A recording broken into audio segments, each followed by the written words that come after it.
Šla prihrávka, Kneževič tam číha na prihrávku takisto, dostali ju Glaver.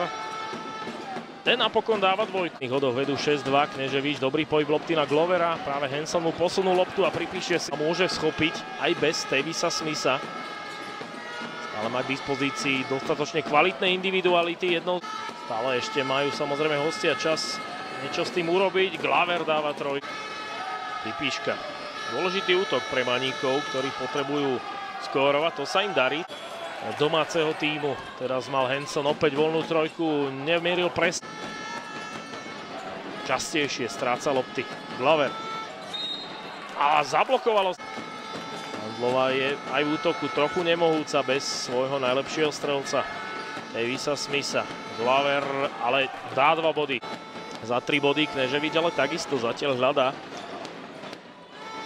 ideálnu mušku. Glover pekne sa presadil.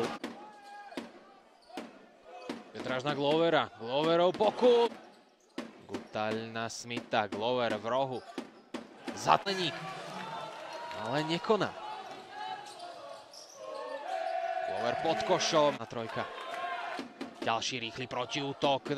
Ale iba do súperových rúk. A tu sledujeme Glovera. A jednoduché. Kneževič na Glovera. Glover vypýtal si faul.